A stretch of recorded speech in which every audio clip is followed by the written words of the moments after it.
안녕하십니까. 직업상담 실무를 맡게 된 고병갑입니다. 저와 같은 시간을 쭉 보내시면서 1차에서도 여러분들이 많은 공부를 하셨을 것이고 그것을 다시 복습하는 또 그리고 강조했던 것을 다시 한번 재강조하는 이런 것을 통해서 여러분들이 2차에서도 무난히 진행할 수 있도록 이렇게 하겠습니다. 2차는 1차와는 달리 기억력, 효독수로 해결되는 문제가 아닙니다. 1차라고 하는 것은 필기를 통해서 그래서 안면이 많은 걸 찾아가고 안면이 없는 것을 옳지 않은 걸로서 걸러내는 이런 그 시험 학습 전략이 있습니다만 2차는 재생하는 겁니다. 그야말로 학습한 내용 또 의도, 출제자가 의도하는 것을 그대로 재생해야 되는 그런 문제이기 때문에 1차와는 학습 전략이 좀 다른 겁니다. 1차에서 어렴풋이 뭐라고 안면이 눈으로만 봤던 것을 이제는 손맛으로 분명히, 그래서 제가 1차를 강의할 적에도 반드시 학습을 할 적에는 눈과 그리고 손으로, 귀가 아니라 눈과 손으로 해야 된다고 그랬습니다. 그래서 많은 분들이 아직도 많은 분들이 그럴 겁니다. 그래서 보통 눈과 귀로 거의 대부분이 동영상을 가지고 학습하시는 분들이 귀만 가지고 이렇게 학습을 하는데 귀는 토익 시험이 아니거든 쓸데가 없습니다. 그래서 여러분들이 학습 전략을 할 적에는 만약에 1차부터 처음 시작하시는 분이라면 2차라고 해서 남은 문제가 아니라 여러분들이 먼저 내면하기 전에 안면을 넓히는 작업 1차에 큰 도움이 될 겁니다. 그러면서 그것을 끊임없이 손으로 적어보는 1차인데 무슨 손이냐 바로 그 경험이 나중에 실감나게 2차 실무에서 여러분에게 점수를 높여주게 되는 그런 것이 될 겁니다. 그래서 여러분들 여기 많은 기출문제와 그리고 이 저자들은 기출문제에다가 예상문제를 포함해서 상당히 알뜰하게 책을 만들었습니다. 그래서 기출문제 풀고 그리고 예상문제 다 풀기보다는 예상문제에서 가능한 한 최대한 다 반영하도록 노력은 하겠습니다만 주어진 시간이 한계가 있기 때문에 기출문제를 중심으로 여러분 알다시피 직업상담사 시험에는 반복 출제율이 굉장히 높지 않습니까? 그리고 또한 직업상담사 자격 취득 시험이라고 하는 것은 100점 만점에 성적순으로 자르는 것이 아니라 과목당 40 그리고 전체 평균 60을 향하는 1차 그리고 여기서도 역시 평균 60 이상이면 합격자 충분히 역량을 발휘할 수 있다라고 보고 자격증을 발급하지 않습니까? 그래서 학습 전략이 공무원 시험과 같이 성적순으로 잘라나가는 이런 전략과는 다르게 어떻게 하면 내가 60점 이상을 확보하느냐에 초점을 두는 이런 마음가짐이나 또 그런 전략으로 제가 강의를 하게 될 겁니다. 자, 상담 실무에서 나오는 것은 보통 5개 영역에서 출제가 되고 있지요. 그래서 상담학 그리고 심리학을 중심으로 해서 상담학 심리학을 중심으로 해서 직업정보론 그리고 노동시장론 법제론과 같은 영역에서는 노동관계법규와 같은 경우는 1차에서 나오고 2차는 별도로 나오는 일이 거의 없습니다. 그래서 여러분들 4과목을 가지고 접근을 하시면 됩니다. 오늘은 첫 번째 시간으로서 직업 상담학의 기출문제를 중심으로 진행을 하겠습니다. 여러분 교재에서 본론 파트 1에서 거기에 보면 앞에 다양한 안내 그리고 2015년도 기출문제가 이렇게 나와 있습니다만 거기는 여러분들이 이제 다 반영이 되어 있었고 그렇기 때문에 바로 직업상담학 본론으로 들어갈 겁니다. 앞에 서론 부분 다 빼고 직업상담학 본론 파트 1 들어가겠습니다. 3페이지입니다. 앞에 3페이지가 아니라 본론 3페이지입니다. 파트 1 직업상담학 첫 번째 2008년도 1회에 나왔었고 2002년도 3회에 나왔었다. 이 말은 벌써 첫 번째 문제부터 나와 있습니다만 반복이란 말을 하고 있습니다. 자, 첫 번째 문제 직업상담의 목적 5가지를 기술하시오. 직업상담의 목적이 이 교재에서 또 아니면 1차 이 교재에서 제시했던 것만 있는 것은 아니겠습니다만 제가 강조할 적에도 언제나 한 5개는 가지고 가야 된다. 자, 직업상담이라는 것이 뭐겠어요? 상담이라고 하는 것은 언제나 제가 말씀드렸죠. 상담, 서로 상자에다가 이야기 나눌 담에서 상담인데 카운슬러인 상담자와 바로 우리 직업상담사지요. 그리고 카운슬리라고 하는 내담자, 뭐냐면 진로 선택이나 직업 전환이나 이런 진로 직업에 대하여 고민하는 사람이 서로 만나서를 면대면 관계 속에서 내담자의 진로 선택이나 직업 전환 등에 관련된 또는 직업 적응에 관련된 또는 직업 건강에 관련된 문제를 돕기 위해서 상담자가 노력하는 활동이라고 이렇게 정리할 수가 있습니다. 도대체 무슨 목적을 가지고 구체적으로 그렇게 애매하게 하지 말고 내담자를 돕는다는 거, 내담자의 직업이나 내담자의 진로에 대하여 도와주는 활동이라고 하겠는데 그 도와주는이라는 말을 좀 더 구체적으로 5개를 한번 써봐라 이 말입니다. 우리는 직업상담 이미 1차를 공부했기 때문에 공부하다 보면은 특성 요인 이론이 나와 있습니다. 특성 요인 이론. 특성 요인 이론에서 윌리엄슨이 제시했던 것은 자기 자신에 대한 이해를 돕는다. 자기 자신은 자기 자신을 모르거든요. 바로 전문가인 직업 상담사가 자기 자신에 대한 이해를 돕는다. 또 하나 직업 세계에 대한 이해를 돕는다. 양 이해를 바탕으로 해서 논리적 추론, 그래서 양 이론에 대한 이론을 분석으로 해서 합리적 추론이나 논리적 추론을 바탕으로 하여 매칭을 서로 연결되도록 한다. 이것이 바로 특성 요인으로 사용하는 그런 목적이 되겠어요. 그대로 쓰겠습니다. 자, 여기서 보면은 자신과 직업 세계에 대한 이해도를 높인다. 자, 한번 적어 보겠습니다.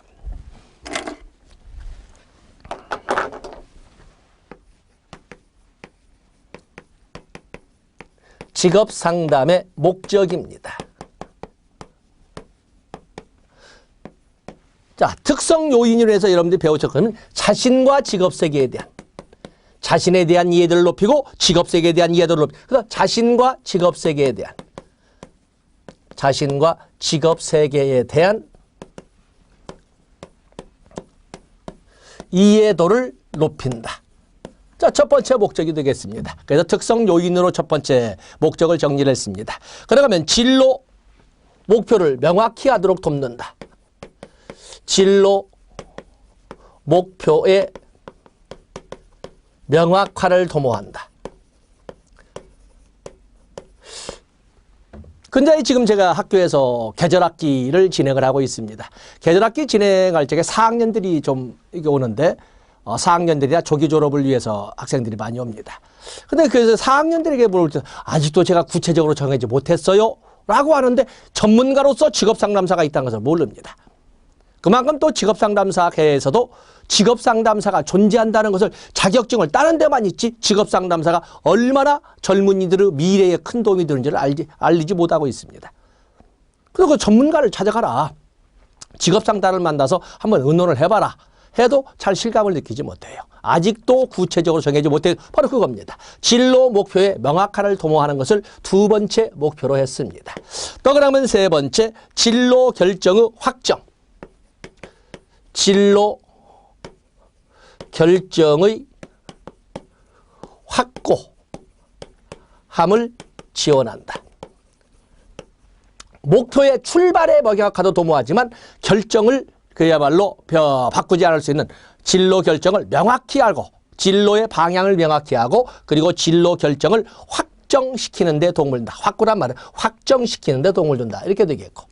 또 그러면 네 번째, 진로 계획을 이제는 목표를 설정했고 그 정해진 목표를 확정적으로 굳은 마음을 왔다 갔다 우유부단 이런 일이 없도록 돕는데 뿐만 아니라 이해를 바탕으로 해서 진로 계획 수립을 지원한다.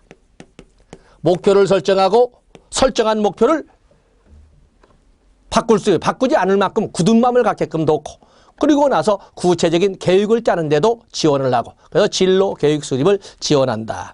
또 그런가 하면은 결국에 최종 의사결정은 누가 해야 된다? 상담에도 최종 의사결정은 옛날에는 상담자가 중심이 되어서 했지만 오늘날에는 가능한 한 내담자 스스로 할 수 있도록 돕는 것을 상담이라고 하거든요. 그래서 내담자의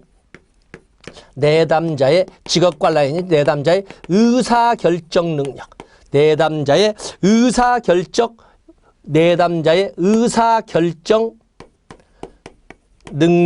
내담자의 의사결정 능력을 증진시킨다. 자, 이렇게.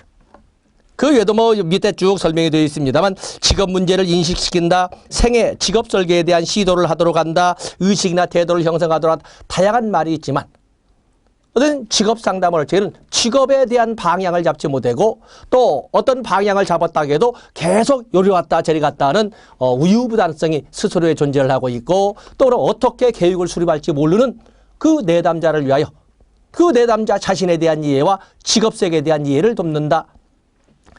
진로 목표 설정을 돕는데 진로 목표 설정의 명확화를 돕는다. 그리고 설정한 목표의 확정성이나 확고함을 지원한다. 진로 교육을 수립하는데 힘을 실어준다. 그리고 내담자의 의사결정 능력을 증진시킨다. 전부 교집합 부분으로 되어 있습니다만 이렇게 5개를 가지고 먼저 제시를 했습니다. 이렇게만 써야 맞는 것은 아니지만 거기 모범답안 보면은 9개로 제시하고 있지 않습니까? 그래서 9개 중에 1번과 2번으로 이걸 자체를 둘로 나누어서 자신에 대한 내담자 스스로에 대한 이해를 돕는다. 급변하는 세상에 급변하고 있는 직업세계에 대한 이해를 돕는다. 둘로 나누어 써도 됩니다. 아시겠죠? 써보세요. 써보셔야 됩니다. 어쨌든 쓰는 시험이니까 아는 것과 쓰는 것은 다르기 때문에 꼭 써보셔야 됩니다. 그래서 첫 번째 문제로 그 시험은 직업상담의 목표 2번이 나왔던 기출문제 뜸했죠. 벌써 연도가 한 8년 되지 않았습니까? 여러분을 기다리는 문제라고 볼 수가 있습니다. 페이지 넘어가십니다. 이번엔 예상문제를 빼셨군요. 예상문제. 예상문제 거기 보시면 직업상담의 정의를 간단히 간략히 기술하시오. 예상문제. 직업상담의 정의라고 했습니다. 직업상담. 도대체 직업상담이란 뭘까? 여기 직업상담이라고 설명했는데 도대체 직업상담이 뭘까? 직업상담. 사실은 직업상담 나오고 다음에 직업상담 목적 나오고 직업상담의 원리 나오고 직업상담의 기법 나오고 이렇게 해야 되는데 마침 기출문제로는 직업상담은 목적만 있어서 그래서 여기 목적으로 기출문제 보고 한 번쯤은 끄집어내고 싶은 직업상담의 정의를 물었습니다. 사실은 이제 이보다 더 난이도를 한다면 직업상담과 진로상담과 산업상담의 개념을 정리하시오. 6점 내지 7점 두지 않겠습니까? 그러죠? 직업상담에 3점, 진로상담에 2점, 산업상담에 2점에서 7점 이렇게 줄 수 있습니다. 여기는 뭐 쉽게 저자들이 쉽게 직업상담의 정의만 물어봤습니다. 여기는 직업상담이라고 하는 것은 인간이 최유적의 상태로 쭉 보면은 문장을 잘라보겠습니다. 인간이 직업상담 인간은 내담자가 줄 바꿔서 최적의 상태로 내담자가 최적의 상태로 직무에 임하도록 그러죠. 상담이니까 돕는 활동. 물론 문장을 길게 여러분 노트 적을 때도 전에도 말씀드렸지만 노트 정렬지 옆으로 길게 적어도 적는 것은 되지만 여러분이 쓰고도 한눈에 알아보기 위해서는 핵심 키워드를 아래로 내려쓰면서 구성요건처럼 보세요. 내담자가 최적의 상태로서 직무에 임하도록 돕는 활동을 직업상담이라고 합니다. 그런데 여기에다가 좀 더 여기만 이렇게만 쓰면 너무 작잖아요. 점수 주기가 틀린 말은 아닌데 좀 주기가 그렇습니다. 활동으로서 하나 더 적어줘야지. 내담자가 최적의 상태로 직무에 임하도록 돕는 활동으로서 직업상담의 기본 원리를 바탕으로 직업상담의 기본 원리를 바탕으로 수행하는 활동. 기본 원리를 바탕으로 수행하는 활동. 아무렇게나 하는 것이 아니라는 겁니다. 직업상담의 기본 원리에 준해서 또는 바탕으로 수행하는 활동. 그래서 직업상담이란 내담자가 최적의 상태에서 직무에 임할 수 있도록 돕는 활동으로 직업상담의 기본 원리를 바탕으로 수행하는 활동이라고 이렇게 정의를 해주시면 됩니다. 그래서 내담자가 최적의 상태로 직무에 임하도록 돕는 활동으로 여기를 바탕으로 수행하는 활동 이렇게 해서 직업상담을 정리해 주시면 됩니다. 그러면 여기 저자와는 달리 여기다 좀 더 살을 찌우면 그러면 진로상담은 뭐고 산업상담은 뭔가 뭐 경력개발상담도 있고 많이 있지 않습니까? 도대체 그러면 진로상담은 뭔가? 진로상담은 한 사람이 일생에 걸친 삶의 궁극적 목적을 달성할 수 있도록 개인의 진로 발달을 촉진시키는 활동. 자, 이렇게. 여기 하나 더 나가겠습니다. 진로상담. 내담자가 일생에 걸친 삶의 목표를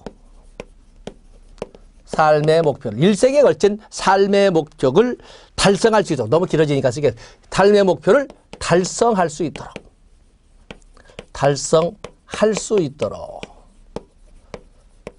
내담자가 일생에 걸친 삶의 목표를 달성할 수 있도록 개인의 진로 발달을 내담자의 진로 발달을 내담자의 진로 발달을 촉진시키는 또는 속진하는 활동을 시키는, 그러면 너무 클라이언트 중심이니까 내담자의 진로 발달을 촉진하는 활동이라고 이렇게 적겠습니다. 그래서 내담자가 일생에 걸친 삶의 목표를 달성할 수 있도록 그 내담자의 진로 발달을 촉진하는 활동을 진로상담이라고 합니다.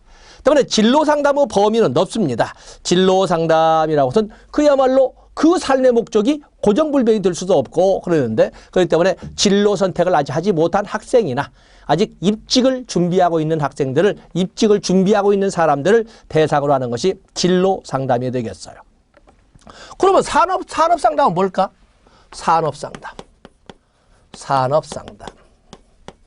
산업상담은 내담자가 줄 바꿔서 현장에서, 내담자가 현장에서 갖게 되는 직업 적응, 또 직업 전환, 또는 뭐 직업 건강 등을, 또는 등에 관한 문제를 돕는 활동. 때문에 이건 내담자가 현장에 더 갖게 되는, 이 말은 뭐야? 재직자가 누구겠어? 맞으면 이 대상자가 누구겠어? 여기는 재직자죠. 여기는 재직자입니다. 여기는 재직자. 한글로 쓰겠습니다. 여기는 재직자를 대상으로 하는 것. 내담자가 현장에 더 갖게 되는 직업 적응이나 직업 건강이나 직업 전환이나 이런 등등에 관련된 직업 문제를 돕는 활동을 산업 상담이라고 합니다. 그래서 재직자를 대상으로 현장에서 이끌어가는 것은 산업 상담이라고 한다. 그래서 아마 이 저자들이 하신 것처럼 직업 상담만을 가지고 작은 문제로 내기보다는 직업 상담과 진로 상담과 그리고 산업 상담 의 개념과 대상자를 정리하시오, 이렇게 나올 수가 있겠다, 이런 그 생각이 듭니다. 그래서 여기까지 한번 적어봤습니다. 다음에 거기 보시면 직업상담의 기본 원리를 기술하시오. 요거 이미 우리가 강조를 했었습니다. 직업상담이라고 하는 것은 직업상담, 내담자가 최적의 상태에서 직무에 임하도록 돕는 활동으로 직업상담의 기본 원리에 준해서 기본 원리를 바탕으로 수행하는 활동이라고 그랬습니다. 그러면 직업상담의 기본 원리가 뭐냐는 거지. 직업상담의 기본 원리라고 학자들이 논하는 것은 대단히 많지만 직업상담의 기본 원리 그중에 한 5개, 언제나 5개, 우리가 학습할 적에 5개 정도까지는 암기합니다. 그런데 이렇게 생각 없이 5개를 넘어서 번호를 나열하면 공부하기 싫거든요. 그래서 이제 가능한 한 그 목차를 나누어서 한 5번까지, 보통 4번 이내로 쓰려고 그러고 5번까지, 그렇지 않은 목차를 바꿔서 이렇게 씁니다만은, 이렇게 많다 보니까 여러분이 공부할 때는 언제나 다 나올 때 다 암기하려고 하지 마세요. 다 암기하려고 하지 마시고 2차를 대비해서 하신다면 1차를 대비해서는 앞면을 넓히지만 그중에 써보는 것은 언제나 똑같은 걸 써봐야 되거든요. 5개 정도를 써보면 됩니다. 5개. 자, 여기서도 보면은 직업상담의 기본 원리. 직업상담이니까 당연히 상담은 상담 윤리를 준수해야 됩니다. 당연히 직업상담 윤리를 준수해야 되죠. 또 당연히 직업상담은 진로발달 이론에 근거를 두어야 합니다. 진즈버그처럼 환상기, 잠정기, 현실기로 하던, 아니면 슈퍼처럼 성장기, 탐색기, 확립기, 유지기, 쇠퇴기로 하던 어떤 학자를 가져가자네 상담, 직업상담의 기본론 중에 하나는 바로 진로발달 이론에 근거를 해야 된다는 것입니다. 또 그런가 하면 상담자와 이 직업상담의 기본론은 상담자와 내담자 간의 신뢰관계에 준해서 이끌어가야 된다는 것입니다. 직업상담의 당연히 신뢰관계지요. 또 그런가 하면 개인의 특성, 즉 내담자의 특성이 파악되어야 한다. 또 직업세계에 대한 이해가 이데이를 토대로 해야 된다. 가만히 듣고 보니까 직업상담은 목적에서 2개를 썼네요. 내담자 개개인의 특성이 파악되어야 된다. 내담자에 대한, 내담자 직업상담할 때는 내담자에 대한 이해도를 높인다 하는 것처럼 여기는 또 상담자도 내담자의 특성을 파악하고 있어야 된다. 또 급비라는 세계의 직업세계에 대한 이해도도 보유하고 있어야 된다. 그리고 신뢰관계를 바탕으로 해야 된다. 진로발달 이론을 근거로 해야 된다. 그런가 하면은 또 여기는 당연히 기본 원리이기 때문에 상담 윤리를 준수해야 된다. 여기도 보면은 7개나 적고 있으면 여러분들이 이렇게 5개 정도를 가지고 가시면 되겠습니다. 지면상 쓰지 않았지만 여러분들이 꼭 쓰셔야 됩니다. 가지고 가십시오. 오른쪽 페이지를 보겠습니다. 직업상담의 필요성을 3가지로 말하시오. 직업상담의 필요성이라고 했는데 직업상담은 아까 직업상담은 목적을 가지고 써도 됩니다. 여기에는 이렇게 있는 직업상담의 목적이 뭐였어요? 내담자 자신에 대한 이해도를 높인다. 내담자 스스로의 자신에 대한 이해도를 높인다. 급변하는 직업세계에 대한 이해도를 높인다. 그렇죠? 급변하는 직업세계, 이건 직업 정보가 있어야 되고, 또 그러면 진로 목표 설정의 명확화를 돕는다. 진로 목표를 어떻게 잡을지, 진로의 방향을 어떻게 잡을지를 모르는 내담자라 하여금 진로 목표의 명확화를 돕는데 이 진로 상담은 필요하다. 또 그러면 설정한 진로 목표의 확정성을 강화시킨다. 또 그러면 진로 계획을 수립하는데 힘을 실어주기 위해서 진로 상담은 필요하다. 이렇게 해서 여러분들은 공부할 적에 이 저자가 쓴 답도 있지만 저자가 쓴 목표와 여기 나오는 목적과 필요성을 같이 자, 필요성으로 바꿔볼까요? 내담자 자신에 대한 이해도를 높인다. 높여줄 수 있도록 하기 위해서 직업상담은 필요하다. 직업세계에 대한 이해도를 높인다? 아니면 내담자로 하여금 직업세계에 대한 이해도를 높일 수 있도록 직업상담은 필요하다. 또 진로 목표의 명확화를 도모하고 또 내담자로 하여금 진로 목표를 명확히 할 수 있도록 하기 위해서 진로상담은 필요하다. 또 설정한 진로 목표를 확정할 수 있도록 하기 위해서 진로상담은 필요하다. 또 내담자가 진로 계획을 수립할 수 있도록 돕기 위해서 진로상담은 필요하다. 이런 식으로 해서 여러분들 목적과 필요성, 기출문제 목적과 필요성을 너무 나무동네로 뚝 잘라서 놓지 마시고 목적을 가지고 필요하다라는 말로 바꿔서 필요성을 답을 정리하시면 아주 좀 편하게 저희 학습에 임할 수 있다고 보겠습니다. 결국에 여기도 보면은 끊임없이 인간들은 일생에 3번에서 5번 정도 직업을 바꾸게 되는데 그렇기 때문에 진로, 목표를 명확히 하는데 힘을 실어주기 위해서 진로 상담은 필요하다. 진로 목표라는 것은 일생을 두고 하나로 결정되지 않기 때문에